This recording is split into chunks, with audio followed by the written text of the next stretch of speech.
ओम शांति। आज के बाबा की 27 तारीख की वाणी है। आज बाबा ने बच्चों को मुख्य रूप से कहा है कि बच्चे अपने ऊपर रहम करो, है ना। अपने ऊपर रहम करना क्या कहा जाता है, इसका मतलब क्या है? कैसे करना है अपने ऊपर रहम?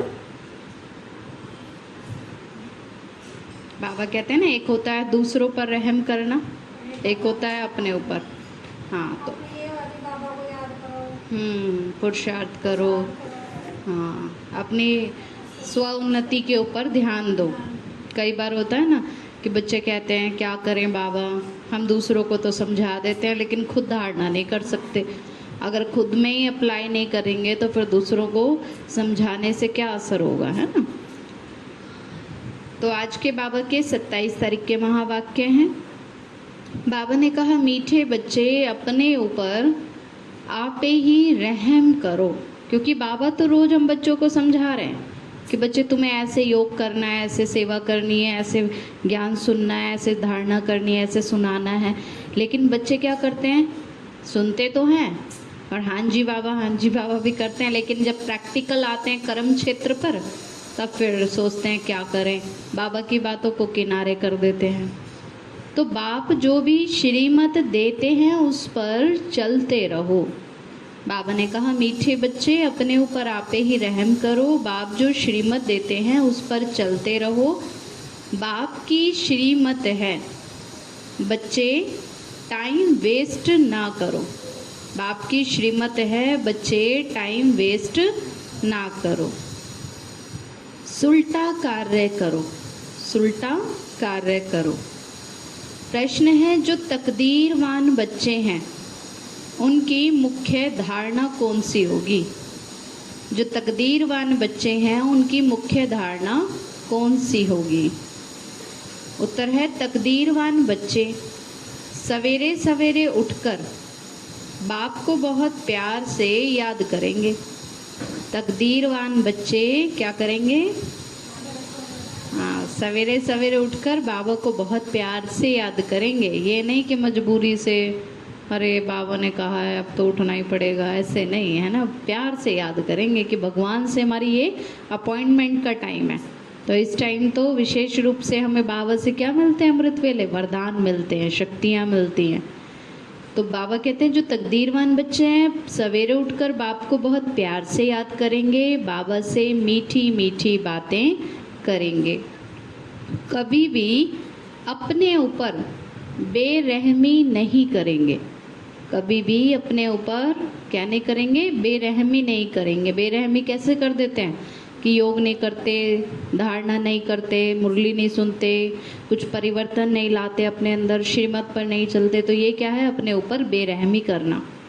तो वह पास विद ऑनर होने का पुरुषार्थ स्वयं को, वह पास विद ऑनर होने का पुरुषार्थ कर स्वयं को राजाई के लायक बनाएंगे। बाबा कहते हैं जो बच्चे तकदीरवान होते हैं वो क्या करते हैं? हमेशा पुरुषार्थ के ऊपर अटेंशन रखते हैं, स्वयं को राजाई के लायक बनाते हैं। ओम शांति। बच्चे बाप के सामने बैठे हैं तो जानते हैं ना कि हमारा बेहद का बाप है और हमको बेहद का सुख देने के लिए श्रीमत भी दे रहे हैं। उनके लिए ही गाया जाता है रहम दिल, लिबरेटर। बहुत महिमा करते हैं ना भक्ति में, उसी को कहते हैं ना दुख हरता सुख करता है, शांति का सागर है, प्यार का सागर है, ज्ञान का सागर है। बाप सिर्फ कहते हैं, बाप कहते हैं बच्चे सिर्फ महिमा की बात नहीं है, बाप का तो फर्ज है बच्चों को मत देना। बेहद का बाप भी मत देते हैं ना। ऊंच ते ऊंच बाप है तो जरूर उनकी मत भी कैसी होगी? ऊंचे ते ऊंची होगी। बाबा जो समझाएंगे कैसा समझाएंगे? श्रेष्ठ ही तो समझाएंगे ना। मत लेने वाली तो आत्मा है, अच्छा व बुरा काम आत्मा ही करती है। शरीर अपने आप थोड़ी करता है। इंस्ट्रक्शंस कौन देती है? आत्मा ही देती है। इस समय दुनिया को मिलती है रावण की मत और तुम बच्चों को मिलती है राम की मत, रावण की मत से बेरहम हो उल्टा काम करते हैं। माना इस समय मनुष्य सब किसकी मत पे चल रहे हैं? रावण की मत पे चल रहे हैं ना, इसलिए बेरहम बन गए हैं, उल्टा काम करते रहते हैं। अब बाप तो मत देते हैं कि बच्चे सुलटा अच्छा कार्य करो ना। बाबा कहते हैं कि बच्चे अब तक तुम उल्टा काम करते गए तो नीचे ही गिरते गए, दुर्गति में आ गए। अब थोड़ा सा समय बचा है, इसमें तो अपने अंदर परिवर्तन लाओ, अपना भाग्य ऊंचा बनाओ।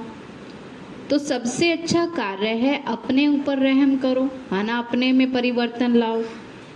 तो तुम जानते हो हम आत्मा ही सतो प्रधान थी, बहुत सुखी थी, फिर रावण की मत मिलने से ही तुम तमो प्रधान बन गए हो।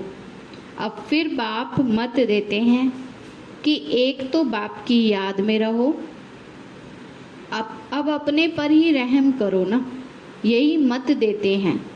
बाप रहम नहीं करते हैं, बाप तो श्रीमत देते हैं कि ऐसे ऐसे करो।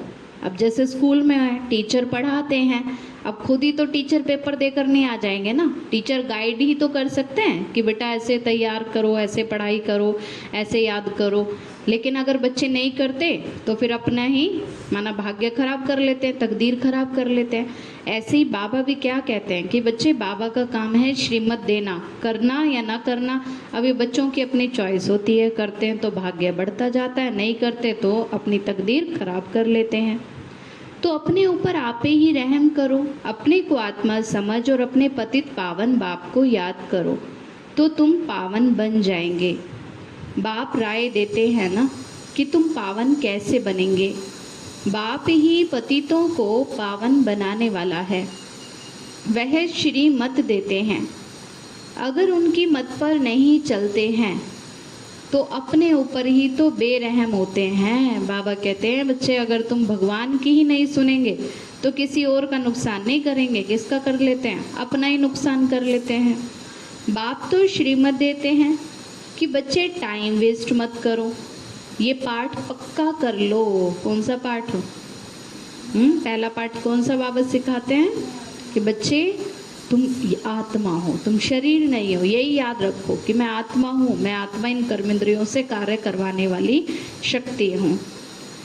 शरीर निर्वाह धंधा आदि तो भल करो, फिर भी टाइम निकाल करके युक्ति रचो।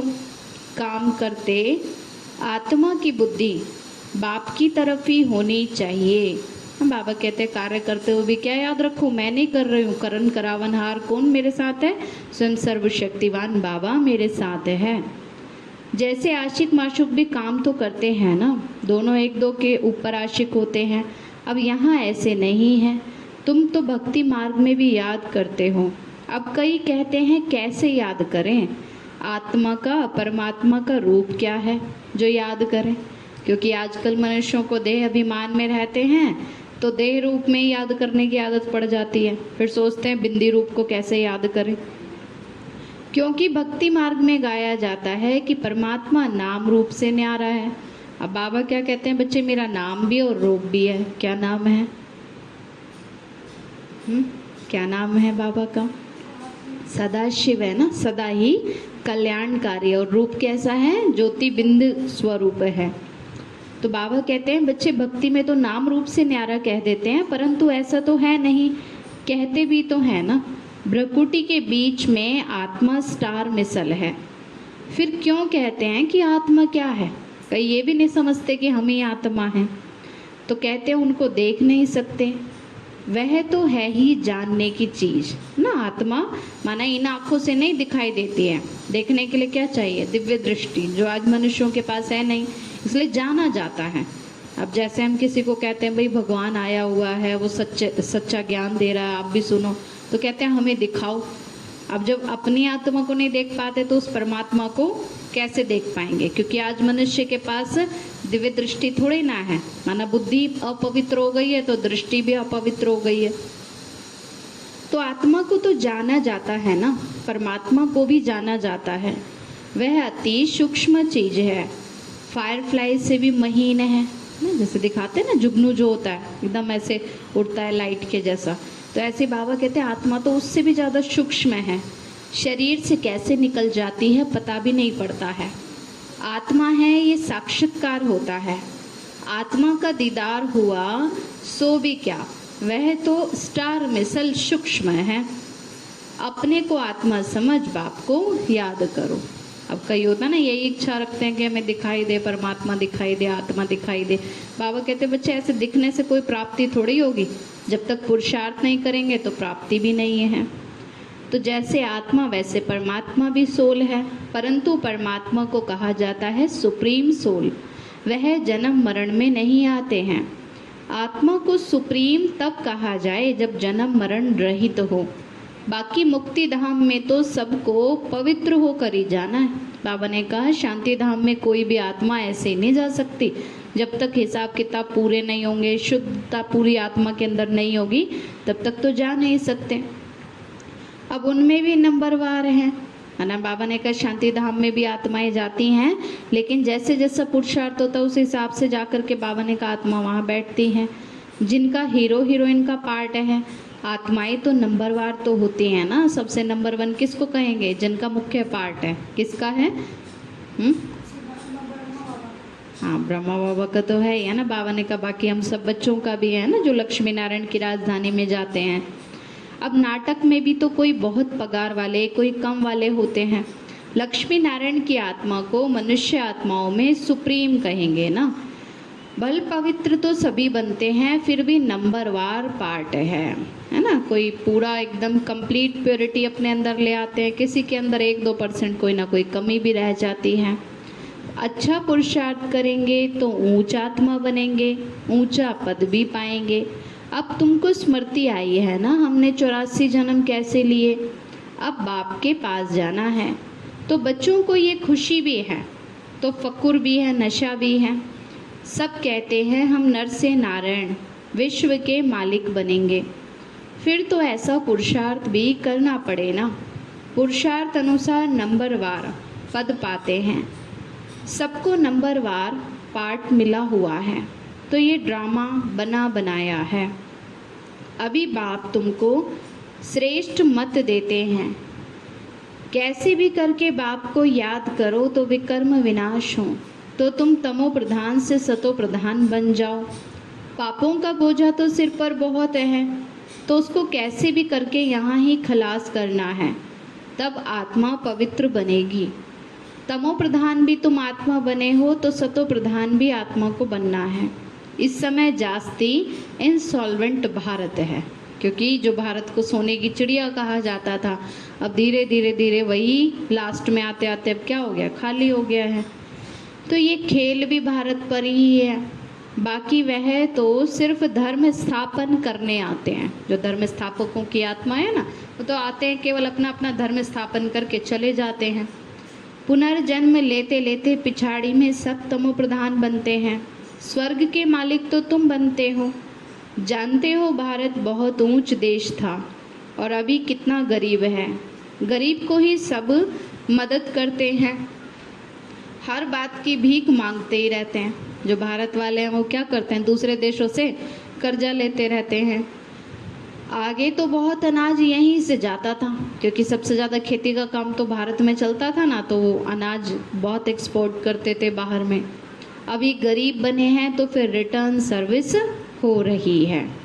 जो ले गए हैं वह उधार मिल रहा है। माना भारत से ही शुरू में कितना माना ले करके सोना लूट करके लेकर गए ना बाहर के देशों में, अब फिर से क्या कर रहे हैं, वो वापस दे रहे हैं, चाहे लोन के रूप में ही सही।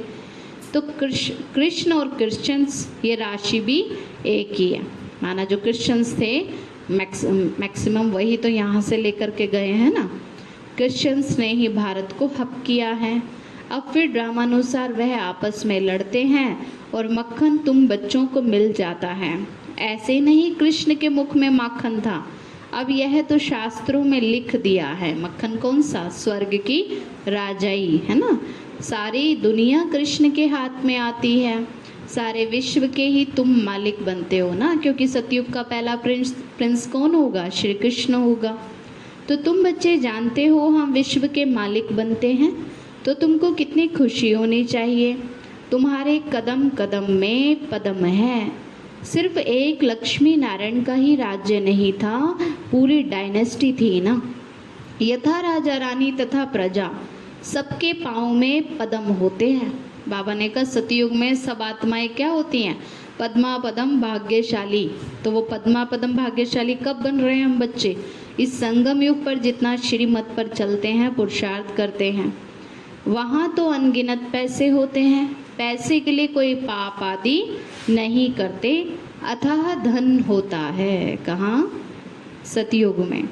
अल्लाह अव्वल दीन का खेल दिखाते हैं ना। अल्लाह जो अव्वल दीन अर्थात जो देवी देवता धर्म स्थापन करते हैं, है ना। अल्लाह किसको कहते हैं? भक्ति में, है ना। शिव बाबा के लिए कहते हैं ना, अव्वल माना नंबर 1 और दीन माना धर्म, माना शिव बाबा ही आकर के नंबर 1 धर्म की स्थापना करते हैं। कौन से धर्म की? आदि सनातन देवी देवता धर्म की। सेकंड में जीवन मुक्ति दे देते हैं ना। बाबा कहते हैं निश्चय होने में बच्चों को सेकंड भी नहीं लगता, और जो बच्चे निश्चय बुद्धि हैं उनको जीवन मुक्ति मिल जाती है। सेकंड में साक्षात्कार हो जाता है। कारून का खजाना दिखाते हैं ना। मीरा कृष्ण से साक्षात्कार में डांस करती थी। भक्ति में भी साक्षात्कार की बहुत महिमा है ना, क्योंकि जिसका दिल से प्यार होता है तो उसको अनुभव भी होने लग जाता है। तो इतना स्नेह था ना, तो ऐसा अनुभव होता था कि जैसे श्री कृष्ण के साथ डांस कर रहे हैं। तो ऐसे बाबा भी कहते हैं कि बच्चों का दिल का प्यार बाबा के साथ होगा तो भले बाबा व्यक्त है, लेकिन बच्चों को ऐसा अनुभव होगा कि बाबा हमारे साथ हैं। लेकिन कनेक्शन कैसा होना चाहिए बाबा के साथ? दिल का कनेक्शन। अब वह तो था भक्ति मार्ग, जो मीरा का यादगार दिखाते हैं ना, वह तो था भक्ति मार्ग। अब यहाँ भक्ति मार्ग की बात नहीं है। तुम तो वैकुंठ में प्रैक्टिकल में जाकर के राज्य भाग्य करेंगे। बाबा कहते हैं बच्चे तुम तो प्रैक्टिकल में देवी देवताओं की राजधानी में जाएंगे, रास करेंगे। तो भक्ति मार्ग में तो सिर्फ साक्षात्कार ही होता है।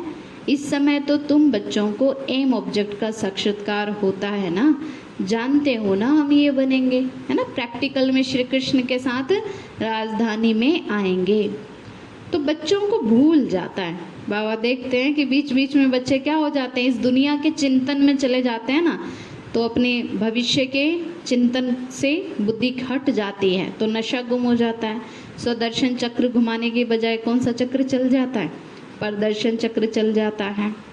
तो बाबा कहते हैं बच्चों को भूल जाता है ना, इसलिए बैज दिए जाते हैं ना। बैज जो लगा रहता है उसमें हमारा लक्ष्य दिखाया जाता है ना, कि बच्चे तुम्हें किसके जैसा बनना है? लक्ष्मी नारायण के जैसे गुण अपने जीवन में धारण करने हैं। तो अभी हम बेहद के बाप के बच्चे बने हैं, तो कितनी खुशी होनी चाहिए। अब ये तो घड़ी घड़ी पक्का निश्चय कर देना चाहिए, परंतु माया ओपोजिशन में है तो वो खुशी भी उड़ जाती है। क्योंकि बाबा रोज रोज देखो कितना खुशी मिलाते हैं, और माया क्या करती है? बुद्धि में उल्टे ख्यालात भेजती है और बच्चों की खुशी को माया गायब कर देती है ना। और बच्चे ज़्यादा किसकी बातें सुनते हैं, बाबा की या माया की? हाँ, माया की बातें सारा दिन सुनते रहते हैं। बाबा की मुरली 1 घंटे सुनते हैं और फिर भूल भी जाते हैं। मंथन नहीं करते ना, तो फिर माया की बातों में आ जाते हैं। बाबा कहते हैं बच्चे तो माया ओपोजिशन में है तो वो खुशी उड़ जाती है। बाप को याद करते रहेंगे तो नशा रहेगा कि बाबा हमको विश्व का मालिक बनाते हैं। फिर माया जब भुला देती है ना, तो फिर कुछ ना कुछ विकर्म हो जाता है। बाबा इतना ऊंचा बनाते हैं, रोज याद दिलाते हैं बच्चे तुम याद तो करो तुम क्या बनने वाले हो। लेकिन जब बच्चे बाबा की बातों को भूल के माया की बातों में आ जाते हैं तो कुछ ना कुछ विकर्म कर देते हैं। तो तुम बच्चों को अब स्मृति आई है ना, हमने 84 जन्म लिए हैं और कोई 84 जन्म नहीं लेते हैं, क्योंकि जो बाद में आने वाली आत्माएं हैं द्वापर युग के बाद, उनके तो धीरे धीरे जन्म कम होते जाते हैं ना। तो ये भी समझना है, जितना हम याद करेंगे उतना ही ऊंचा पद पाएंगे और फिर आप समान भी बनाना है। बाबा कहते बच्चे सतयुग में राजा रानी बनना है तो प्रजा भी तो बनानी है ना।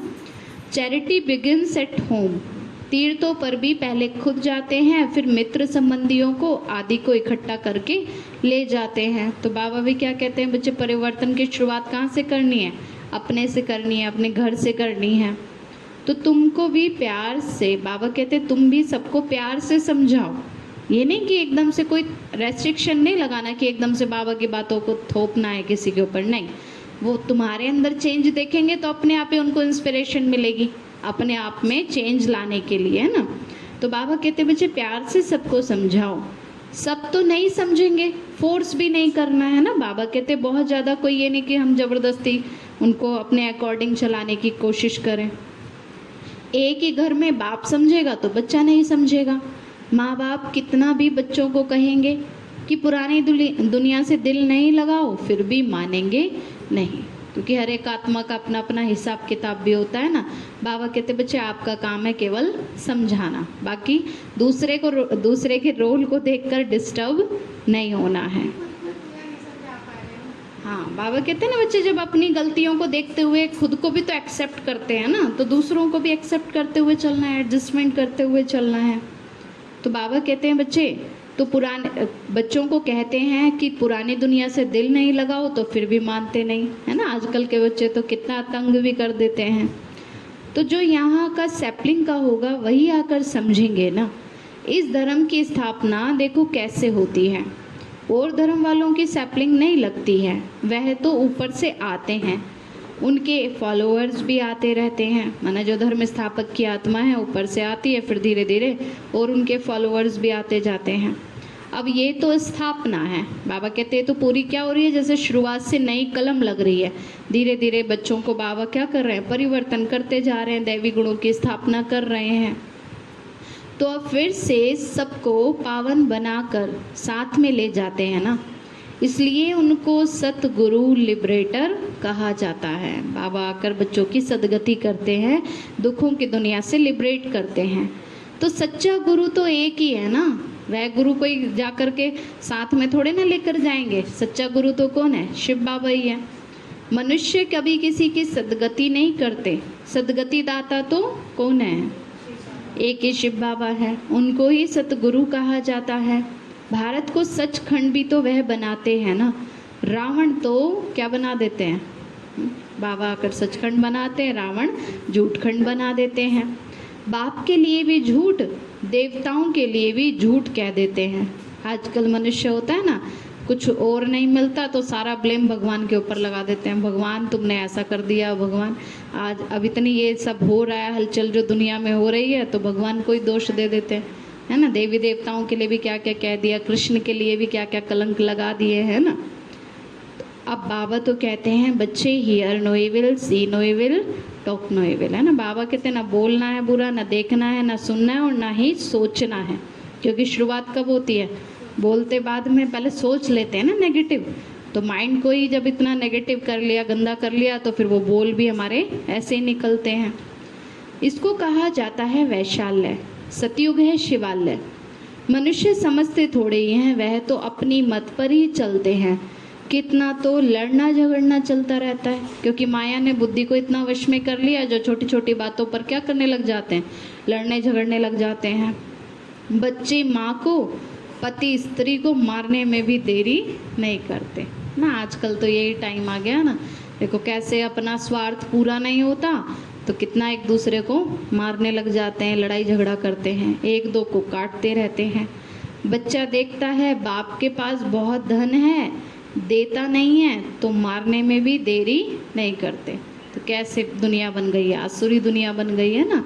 माना बच्चे आज माँ बाप की भी नहीं सुनते हैं, सोचते हैं पैसे नहीं देते हैं तो उनका ही मर्डर कर देते हैं। कैसी गंदी दुनिया है ना। अभी तुम क्या बन रहे हो, बाबा कहते बच्चे तुम्हें दुनिया को देख करके अब अपने अंदर तो कितना दिव्य माना परिवर्तन लाना चाहिए ना। बाबा कहते तुम्हें तो कैसे गुण धारण करने हैं देवताओं के जैसे। ये तुम्हारी एम ऑब्जेक्ट खड़ी है, कौन सी, देवी देवताओं, है ना, लक्ष्मी नारायण बनना। तो तुम तो सिर्फ कहते थे ना कि हे पतित पावन आकर हमको पावन बनाओ। ऐसे थोड़ी कहते थे कि विश्व का मालिक बनाओ। अब बाबा कहते मैं तो डबल काम करने आया हूँ ना, तुमको पावन भी बनाता हूँ और विश्व का मालिक भी बनाता हूँ।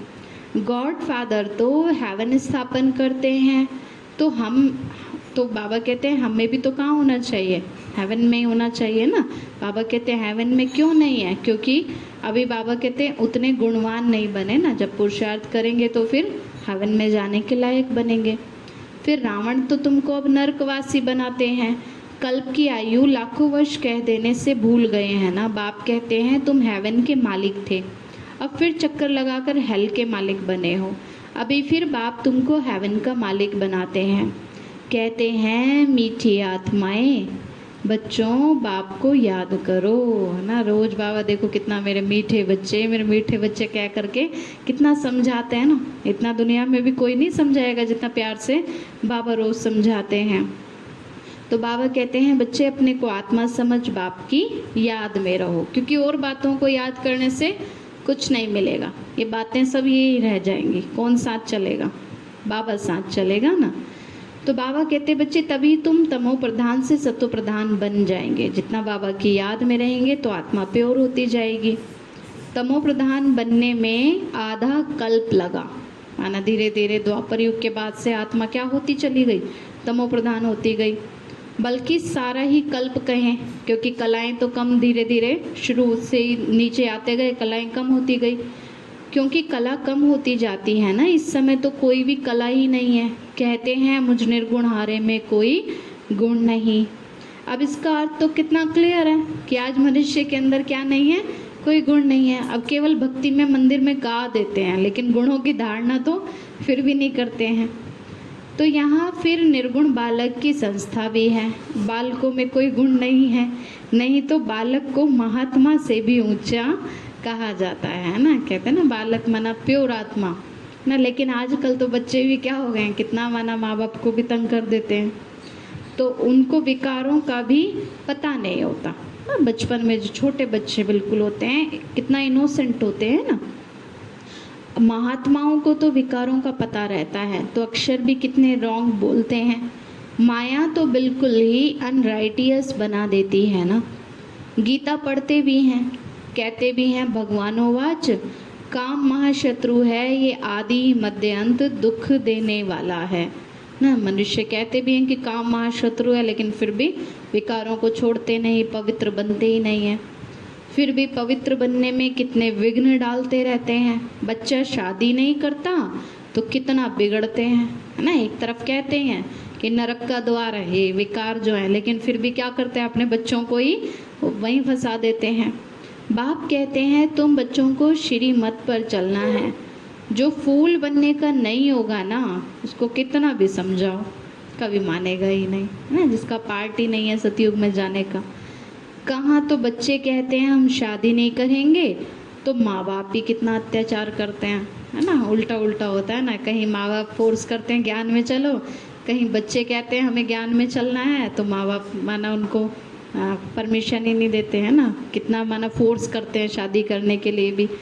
बाप कहते हैं कि बच्चे जब ये ज्ञान यज्ञ रचता हूँ तो अनेक प्रकार के विघ्न पड़ते हैं। इसलिए भक्ति में दिखाया ना कि जब यज्ञ किया जाता था तो असुरों के विघ्न पड़ते। 3 पैर पृथ्वी के भी नहीं देते हैं। आजकल होता है ना, वैसे देखो कितना मनुष्य खर्चा करते रहेंगे, लेकिन अच्छे कार्य के लिए कहो तो बिल्कुल भी सहयोग नहीं देंगे। भले कितना भी बड़ा घर होगा, एक कमरा कहो बाबा की सेवा के लिए तो भी नहीं देंगे। तो ये समय का गायन है ना कि 3 पैर पृथ्वी के भी नहीं देते। तो तुम सिर्फ बाप की मत पर याद करके पवित्र बनते हो, और तो कोई तकलीफ नहीं। सिर्फ अपने को आत्मा समझ बाप को याद करो। जैसे तुम आत्माएं शरीर में अवतरित हो ना, वैसे बाप भी अवतरित है। बाबा कहते बच्चे तुमने भी शरीर में अवतार लिया है, किस लिए? सेवार्थ, है ना। सेवा करने के लिए जन्म हुआ है ना, अपने लिए थोड़े ना। बाबा कहते अपने लिए जी रहे तो फिर क्या फ़ायदा। जो बच्चे सेवा करते हैं उनका तो अनेक जन्मों के लिए भाग्य ऊंचा बनता है। तो बाबा भी अवतरित है। बाबा किस में अवतरित है? ब्रह्मा के तन में। फिर वह कच्छ अवतार मच्छ अवतार कैसे हो सकते हैं? बाबा कहते हैं बच्चे मैं कोई माना इन सब जानवरों के तन में आके ज्ञान कैसे सुनाऊंगा? माना ये जैसे भक्ति में दिखा दिया ना, अनेक प्रकार से कोई जानवरों के रूप में दिखा दिया कि माना बैल पर आए, और कोई कल की अवतार कह देते हैं, अलग अलग तरीके से भक्ति में कह दिया ना। तो बाबा कहते हैं बच्चे मैं ऐसे कोई जानवरों के तन में नहीं आता। मैं तो आकर के इस समय संगम युग पर साधारण बूढ़े तन का आधार लेता हूँ, वो भी अनुभवी आत्मा का रथ, कि जिसने सबसे ज़्यादा भक्ति भी की है, सबसे ज़्यादा जन्म भी लिए हैं, तो बाबा को अनुभवी आत्मा का रथ चाहिए ना, तभी तो हर प्रकार के अनुभव के आधार पर ना ब्रह्मा बाबा भी दूसरों को एक एग्जाम्पल देते हैं ना कि किस तरह से अपने जीवन में परिवर्तन तुम ला सकते हो।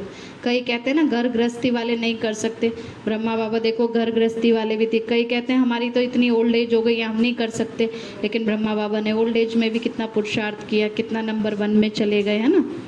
तो बाबा कहते हैं बच्चे मेरी और देवताओं की भी कितनी ग्लानि कर देते हैं, क्योंकि मनुष्य की बुद्धि उल्टी हो गई है ना, तो आजकल क्या करते हैं, सबकी ग्लानि करते रहते हैं। बाबा कहते हैं मुझे आना पड़ता है, आकर तुम बच्चों को फिर से वर्षा देता हूँ। जो श्रीमत पर नहीं चलते हैं तो समझा जाता है कि इनकी तकदीर इतनी ऊंची नहीं है, क्योंकि बाबा तो समझाते रहते हैं, फिर भी अगर नहीं मानते तो अपनी तकदीर ही गंवा देते हैं ना, तकदीर को खराब कर लेते हैं। तकदीर वाले तो सवेरे सवेरे उठकर याद करेंगे, बाबा से बातें करेंगे, अपने को आत्मा समझ बाप को याद करो तो विकर्म भी विनाश हो, खुशी का पारा भी चढ़ेगा। क्योंकि मन के सारे बोझ जब बाबा को दे देते हैं ना, और जो केवल बाबा कह रहा है उन बातों को सोचते हैं, तो ऑटोमेटिक खुशी बढ़ती है। लेकिन अगर मन में इधर उधर की व्यर्थ की बातें चलती रहेंगी तो वो माया क्या करती है, व्यर्थ भरती रहती है मन के अंदर, और खुशी क्या हो जाती है, गायब हो जाती है। तो जो पास विद ऑनर होते हैं वही राजाई के लायक बन सकते हैं, इसलिए क्या होना है, हाँ, पास विद ऑनर। सिर्फ एक लक्ष्मी नारायण ही थोड़े ना राज्य करेंगे। बाबा कहते बच्चे तुम बच्चों को भी तो आना है ना राजधानी में, डायनेस्टी है ना। अब बाप कहते हैं तुम कितना स्वच्छ बुद्धि बनते हो, इसको कहा जाता है सत्संग, क्योंकि सच्चा संग किसका है, एक भगवान का। सत्संग तो एक ही होता है ना, जो बाप हमें सच्ची सच्ची नॉलेज देकर सचखंड का मालिक बनाते हैं। कल्प के संगम पर ही सत्य का संग मिलता है। भक्ति में तो क्या किया, अनेक गुरु किए है ना, अनेक तीर्थों पर गए, देवी देवताओं को भी याद किया, लेकिन सच्चा संग कब मिलता है, इस संगम युग पर। स्वर्ग में तो कोई भी प्रकार का सत्संग होता ही नहीं। बाबा कहते हैं वहाँ कोई इस तरह के सत्संग की तो बात नहीं, क्योंकि वहाँ ऑलरेडी आत्माएं सब समझदार होती हैं। समझाने की आवश्यकता कब होती है, जब इस समय कलयुग में बेसमझ बन जाते हैं। तो तुम हो रूहानी सैल्वेशन आर्मी, तुम विश्व का बेड़ा पार करते हो ना, तुमको सैल्वेज करने वाला, श्रीमत देने वाला बाप है। तुम्हारी महिमा बहुत भारी है। बाबा कहते बच्चे तुम्हें अपने आप को भी परिवर्तन करना है और पूरे विश्व को भी परिवर्तन करना है, इसलिए बाबा ने कहा तुम हो सैल्वेशन आर्मी। तो बाप की महिमा, भारत की महिमा अपरंपार है ना, तुम बच्चों की भी महिमा अपरंपार है, इसलिए देवताओं का, ब्राह्मणों का कितना गायन किया जाता है ना। इसलिए बाबा कहते बच्चे भारत की भी महिमा है, बाबा की भी कितनी महिमा है। तुम ब्रह्मांड के भी और विश्व के भी मालिक बनते हो। मैं तो सिर्फ ब्रह्मांड का ही मालिक हूँ। पूजा भी तो तुम्हारी डबल होती है ना। बाबा ने कहा बच्चे तुम तो डबल मालिक बनते हो, सतयुग के भी और शांति धाम के भी, और डबल पूजा भी होती है। कैसे, देवी देवताओं के रूप में भी होती है और शिव के साथ शालिग्राम रूप में भी होती है। बाबा कहते हैं मैं तो देवता नहीं बनता हूँ जो डबल पूजा हो ना। बाबा कहते हैं मेरी तो एक ना शिवलिंग रूप में ही पूजा करते हैं। अब तुम्हारे में भी तो नंबरवार है ना जो समझते हैं, माना बाबा जो ये रोज हमें बातें समझा रहे हैं, तो कई बच्चे तो पूरा समझते हैं, धारण करते हैं, और कई सुन करके फिर भूल जाते हैं, धारणा नहीं करते, और खुशी में आकर कई बच्चे फिर पुरुषार्थ भी करते हैं। पढ़ाई में फ़र्क कितना है, सतयुग में लक्ष्मी नारायण का राज्य चलता है, वहाँ वजीर होते ही नहीं हैं। लक्ष्मी नारायण जिनको भगवान भगवती कहते हैं वह फिर वजीर की राय लेंगे क्या? जब पतित राजाए बनते हैं तब फिर वजीर आदि रखते हैं ना। द्वापर युग के बाद से फिर धीरे धीरे क्या रखने लगे, वजीर रखने लगे राय लेने के लिए, और आजकल क्या करते हैं, सीए से इन सब से राय लेते हैं। तो अभी तो प्रजा का प्रजा पर राज्य है। तुम बच्चों को इस पुरानी दुनिया से वैराग्य है ना, ज्ञान भक्ति वैराग्य। ज्ञान सिर्फ रूहानी बाप ही सिखाते हैं और कोई सिखा ना सके। बाप ही पतित पावन सर्व का सदगति दाता है। अच्छा, मीठे मीठे सिकीलते बच्चों प्रति माता पिता बाप दादा का याद प्यार और गुड मॉर्निंग। अपने बाप की रूहानी बच्चों को नमस्ते। रूहानी हम बच्चों की रूहानी माता पिता बाप दादा को नमस्ते नमस्ते नमस्ते बाबा नमस्ते। धारणा के लिए मुख्य सार हैं, बाप की याद के साथ साथ आप समान बनाने की सेवा भी करनी है। बाबा कहते बच्चे खुद भी याद में रहना है, दूसरों को भी बाबा की याद दिलानी है। चैरिटी बिगिंस एट होम, है ना। शुरुआत कहाँ से करनी है? अपने आप से करनी है, अपने घर से करनी है। सबको प्यार से समझाना है। सेकंड है, इस पुरानी दुनिया से बेहद का वैरागी बनना है, क्योंकि अब बाबा कहते हैं ये दुनिया तो अंतिम स्टेज पर आ गई है ना। ये पृथ्वी वेंटिलेटर पर चल रही है अब तो, है ना। इसलिए इससे क्या आना चाहिए? वैराग्य। तो इस पुरानी दुनिया से बेहद का वैरागी बनना है। Hear no evil, see no evil, talk no evil, और अब बाबा कहते हैं थिंक नो इविल, है ना। सोचना भी नहीं है बुरा। तो उस बेहद के बाप के हम बच्चे हैं, वह हमें कारून का खजाना देते हैं, इसी खुशी में रहना है।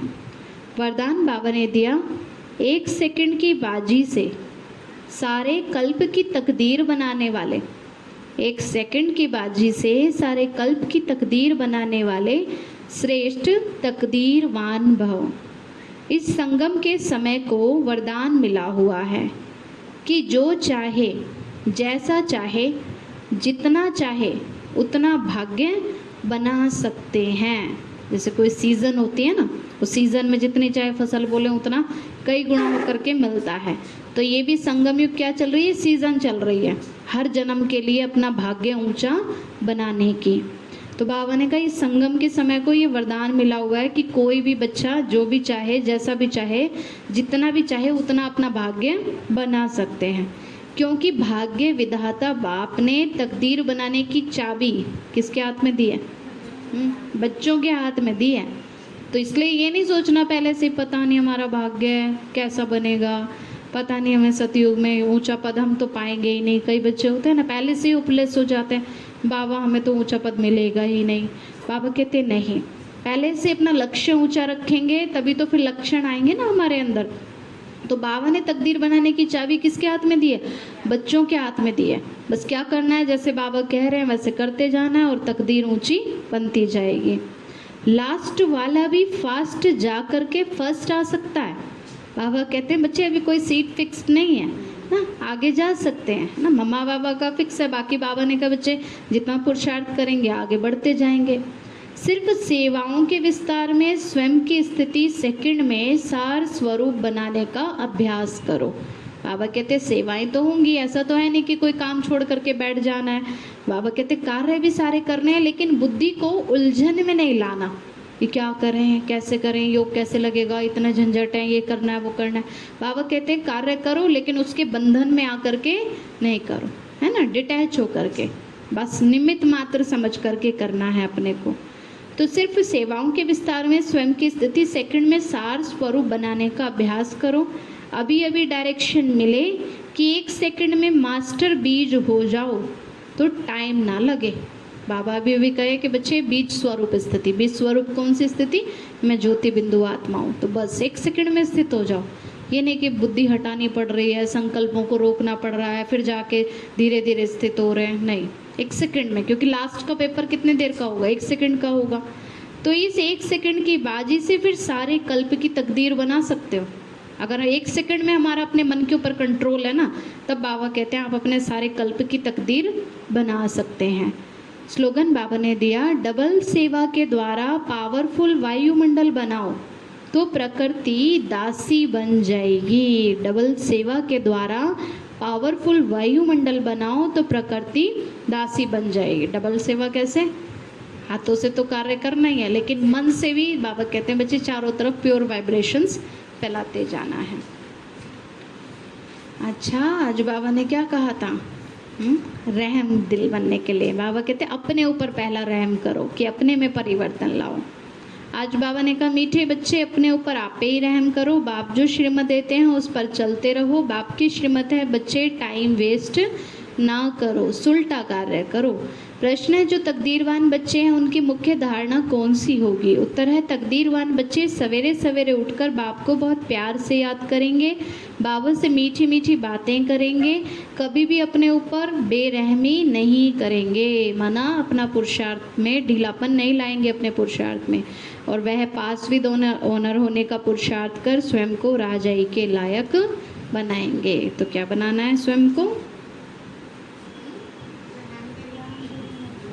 को राजाई के लायक बनाना है। अच्छा, अभी हम बाबा को शुक्रिया करते हैं। मीठे बाबा, आपने हमें सब कुछ दिया, आपका पदम गुणा बार शुक्रिया। प्यारे बाबा, आप हमें ज्ञान, गुण, शक्तियों, वरदानों और सद्बुद्धि से भरपूर करते हो, आपका बार बार शुक्रिया। मीठे बाबा, आपने मुझ आत्मा को, इस सेवा स्थान को निर्विघ्न बनाया, आपका बार बार शुक्रिया। प्रकृति के पांचों तत्वों का भी शुक्रिया। लौकिक अलौकिक परिवार का भी शुक्रिया। साइंस के साधनों का भी शुक्रिया। हे तन, तुम्हारा भी शुक्रिया। मीठे बाबा, विश्व की सर्वात्माओं का और ब्रह्मांड की सारी शक्तियों का सब प्रकार का सहयोग देने के लिए शुक्रिया। मीठे बाबा, मुझ आत्मा ने जाने अनजाने में जिन भी आत्माओं को मनसा वाचा कर्मणा दुख दिया है, मैं उन सभी से क्षमा चाहती हूँ। मुझे क्षमादान दिलाओ। और जिन भी आत्माओं ने मुझे दुख दिया है, विघ्न रूप बने हैं, मैं उन सभी को दिल से क्षमा करती हूँ। सबका कल्याण हो, सबको सुख शांति सद्बुद्धि मिले और बाबा के सेंटर्स की सेवाएं खूब बढ़ती जाएं। बाबा से सारी शक्तियाँ मुझ आत्मा में समा रही हैं, पूरे शरीर में फैल रही हैं, पूरे देश में फैल रही हैं, पूरे विश्व में फैल रही हैं और सब प्रकार के वायरस नष्ट होते जा रहे हैं। मैं आत्मा परम धाम में चमकती हुई मणि हूँ। सतयुग में पावन देवताई शरीर में हूँ। मैं अष्टभुजाधारी देवी दुर्गा हूँ। विघ्न विनाशक गणेश हूँ। मैं बाबा की छत्र छाया में पलने वाली सर्वश्रेष्ठ ब्राह्मण आत्मा हूँ। मैं फरिश्ता हूँ। अच्छा, ओम शांति।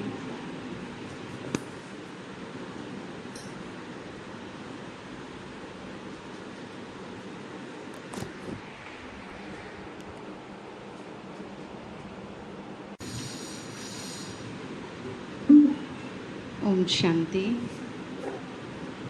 आज के बाबा की 27 तारीख की वाणी है। आज बाबा ने बच्चों को